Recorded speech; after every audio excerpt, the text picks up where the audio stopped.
Hi Aaron, my name is Elijah. I'm 11 years old. I've been skating for 4 months and I live in American Canyon, California. The trick I need help with is the ollie. The problem I have with the ollie is I can't land my back foot in it. I'm just too scared to, so I need your help. And but I can, whenever I'm holding a table, I could do the ollie, so I'll show you my table ollies. Thanks a lot for sending in your video, man. I really do appreciate it. And yeah, good use of the table. It's a good way to practice. Now, without holding. All right, and then when you do it without the table, you just kick your back foot straight off. Help me, please. Cool, so the thing that's good about the table is it's kind of like a gradient way to build yourself up. So it's very interesting. When you're holding onto the table, your back foot goes straight up into the air, which is perfect because that's exactly what you need to do. And right here, your back foot begins to go straight up into the air, but then right there, you pull it back and pull it off. And it just really, what it comes down to is just a lack of commitment. We just got to fully commit and just fully leave that back foot on there.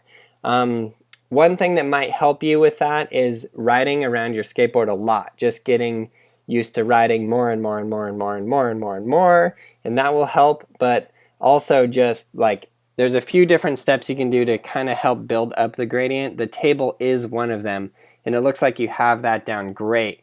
So now that you're ready to get off the table, I suggest going onto carpet or maybe onto some grass.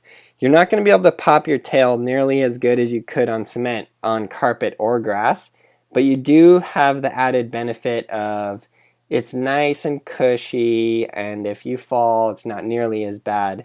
So you can kind of like just build your way up by doing a bunch of ollies on the carpet.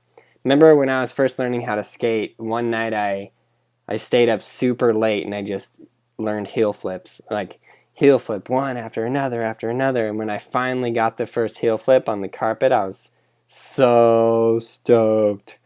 Now look at me, I can hardly heel flip. Just kidding.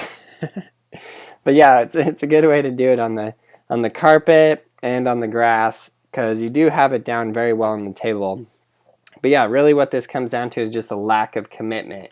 But I usually try to give people several steps to kind of cut back the gradient so you can practice some previous steps and get more and more and more comfortable before I just say, sure, just fly down the parking lot going 15 miles an hour and then ollie at the line, because that's not really going to help you. You're going to be just as scared as you were.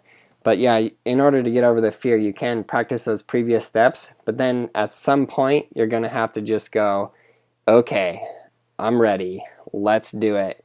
And sometimes what I do is I'll set a goal for myself, like I'm not going to let myself go inside until I do this ollie. And that's kind of what you need to do. You need to put some discipline and some pressure on yourself because nobody is going to be there to help push you. Maybe your friends might be there or somebody might be there to help like stoke you out, but usually it's got to come from yourself. So that's one thing that skateboarding is really great for. It's really great for like building up a level of persistence and commitment. And it's not just in skateboarding, but you actually need that for anything in life. If you apply to a college and they say no or something, you can't just give up. You got to apply again. You got to do what's needed and wanted to get back in there and just make your dreams come true. And that's really like what it comes down to. So it's the same thing for every little skateboard trick on your way in progressing in skateboarding. So that's what I suggest. Just be like, I'm not going to go back inside till I master the ollie, period. But yeah, just make sure you also have the previous steps down. All of those previous steps are gone over in Skateboarding Made Simple Volume 1. One of the biggest steps that people skip are getting really good at pushing around on the board, so check that out. The video is actually available on iTunes as an iBook, and it's also available as a digital download at brailleskateboarding.com. There are 4 different volumes, so if some of you guys are into some more difficult tricks, check it out. You'll like it.